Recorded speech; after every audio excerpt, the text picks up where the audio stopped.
There are people who agree before they think. A colleague asks for help late in the day, and the answer is already sure before the inconvenience is processed. A friend suggests plans that conflict with existing commitments, and the response is immediate compliance, followed by quiet rearranging. On the surface, this looks like kindness, flexibility, or social ease. It often receives positive reinforcement. The person is described as reliable, generous, easy to work with. What is less visible is the internal sequence that follows: a subtle tightening in the chest, a brief calculation about how to make it work, a private irritation that has no clear target. The agreement was given voluntarily, yet it does not feel entirely chosen. Most people who struggle to say no do not experience their behavior as a problem. It feels situational. They tell themselves the request was reasonable. They assume they simply value harmony. Because the consequences are gradual: fatigue, resentment, overcommitment, the pattern rarely draws attention to itself. There is no dramatic conflict, just a steady misalignment between personal limits and external demands. The tension lies in the gap between internal preference and external response. When someone repeatedly says yes to things they would not independently choose, they are not only managing time, they are managing perceived risk: risk of conflict, risk of disappointing someone, risk of being seen as less cooperative or less caring. This pattern can exist in capable, self-aware adults.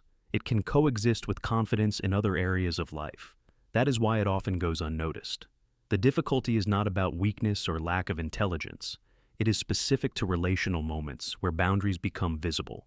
Difficulty saying no rarely appears suddenly in adulthood. It is usually shaped gradually through repeated relational experiences. Early environments teach a person what maintains connection and what threatens it. If approval, warmth, or stability were closely tied to being accommodating, the mind begins to associate compliance with safety. Consider a child who notices that a parent becomes tense or withdrawn when disappointed. The parent may not be aggressive. They may simply become colder, quieter, less available. For a child, that shift feels significant. The child learns that adapting quickly reduces that tension. Saying yes, helping without resistance, minimizing personal needs, these behaviors restore equilibrium. Over time, this pattern becomes efficient. The child does not consciously decide to abandon boundaries. They learn that flexibility preserves connection. In another scenario, a family may value responsibility and self-sacrifice. The child who is mature, easy, or not demanding receives subtle praise. The message is indirect but clear. Being low maintenance earns approval. Refusal, in contrast, creates friction.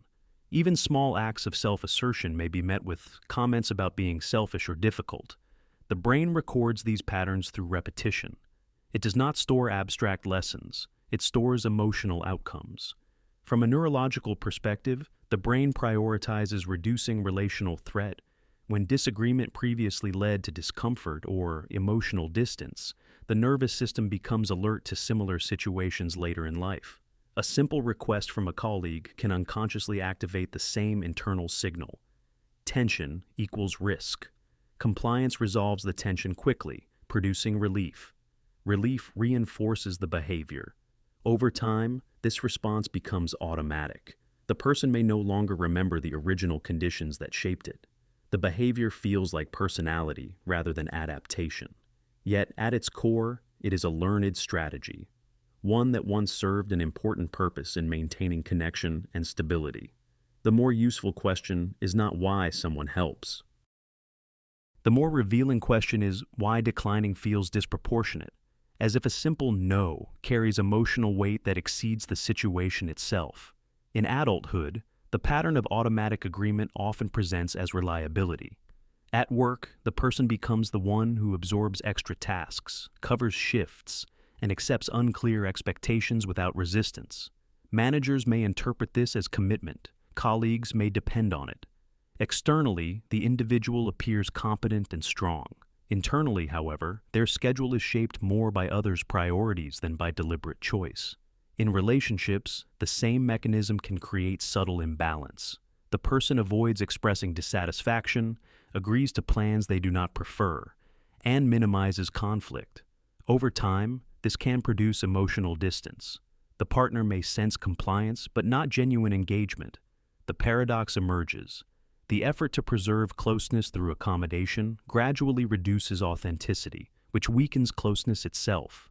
Financial decisions can follow a similar pattern. Lending money to avoid awkwardness, investing time in unprofitable commitments out of obligation, hesitating to negotiate pay. These behaviors stem from the same discomfort with refusal. The individual may describe themselves as independent, yet their decisions are often influenced by anticipated reactions rather than personal evaluation. This creates an internal contradiction. On one side, there is strength, high capacity, adaptability, social intelligence. On the other side, there is tension, chronic fatigue, quiet resentment, anxiety about disappointing others. Independence becomes intertwined with isolation. Because boundaries are unclear, support is rarely requested. The person feels responsible for managing everything smoothly.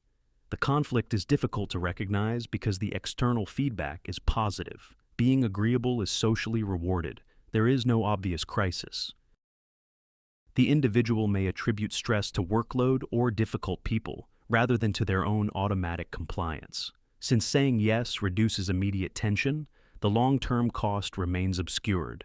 The result is not dramatic collapse, but gradual strain, a persistent gap between what is expressed and what is actually desired. The tendency to struggle with saying no is not a defect. It is a coherent strategy that once reduced tension and preserved connection. When viewed in context, it becomes understandable rather than problematic. The mind selected the response that worked under certain conditions. It prioritized stability over friction. In many cases, that choice was reasonable. What changes is not the past, but the interpretation. When a person begins to notice the automatic agreement, the quick yes followed by internal adjustment, something subtle shifts. The behavior is no longer invisible. The moment of tension becomes observable. Instead of moving immediately to relieve discomfort through compliance, there is a brief pause in which the mechanism can be seen. This awareness often reveals that the anticipated consequences of refusal are exaggerated compared to reality. Not always, but often. The nervous system reacts based on old data. Adult environments are usually more flexible than early ones. Disagreement does not automatically result in distance. Disappointment does not necessarily mean rejection. Recognizing this does not eliminate discomfort, but it reframes it. Another shift occurs internally. The person may begin to differentiate between generosity and fear-based accommodation. Both can look identical externally. The difference lies in whether the action feels chosen or compelled. When choice becomes clearer, even a yes carries less tension because it aligns with conscious intention rather than reflex. Importantly, this model does not need to be entirely dismantled. Sensitivity to others, adaptability, and cooperation remain valuable traits. The change is not about becoming rigid or oppositional. It is about integrating personal limits into relational dynamics, without assuming that limits threaten connection. In the end, difficulty saying no is less about weakness and more about learned protection. When that protection is understood, it no longer needs to operate automatically. What remains is a quieter form of responsibility, one that includes both others and oneself within the same boundary.